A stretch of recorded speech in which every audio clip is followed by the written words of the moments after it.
सुप्रभात। आप सभी बच्चे कैसे हैं? आशा करते हैं कि अच्छे होंगे।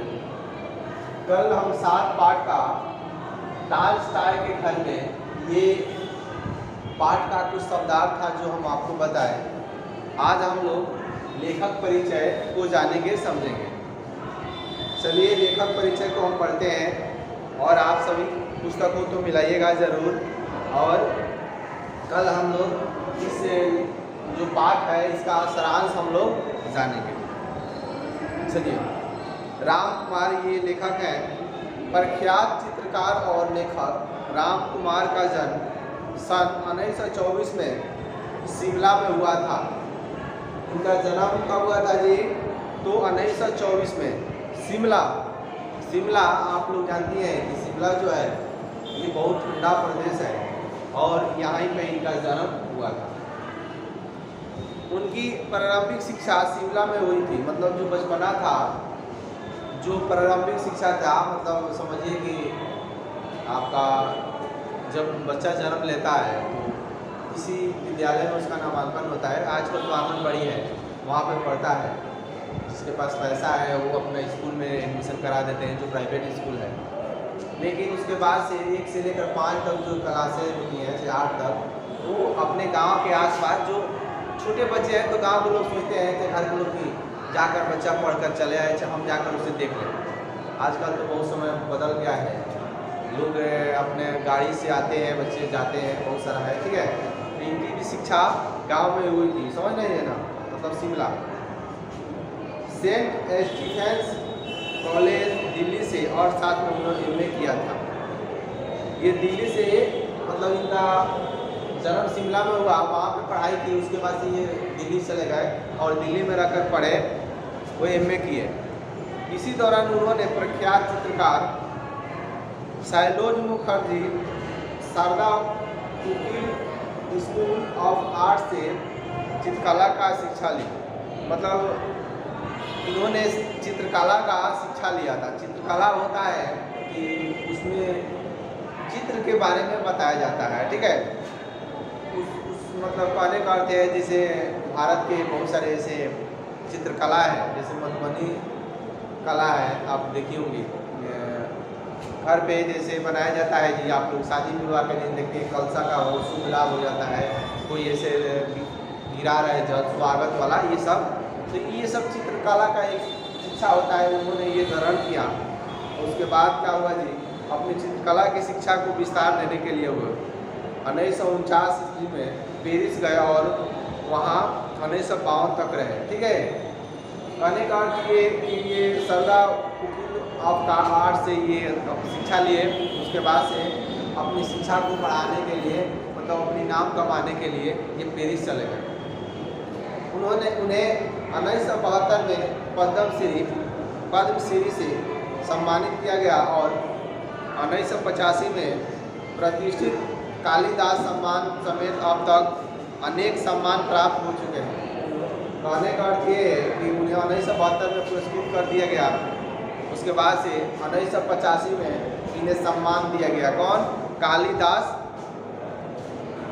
कुछ सम्मान होता है, वो दिया गया।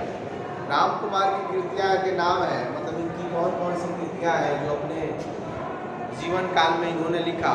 उपन्यास है घर बने घर टूटे, देर सवेर, ये 2 उनकी उपन्यास है जो अभी हम पढ़ रहे हैं, आपको पुस्तक में दिया है। कहानी संग्रह जो है हुस्ना बीबी तथा अन्य कहानियाँ, एक चेहरा, समुद्र, एक लंबा रास्ता, मेरी प्रिय कहानियाँ, दीमक और अन्य कहानियाँ, झींगुर ईश्वर आदि, ठीक है। ये इनके क्या थे जी, कहानियाँ का नाम है जो आपके पुस्तक में वर्णन है। रिपोर्टाज, मतलब कहीं गए घूमने, वहाँ से ये रिपोर्ट करके लाए थे, वो है यूरोप के स्केच।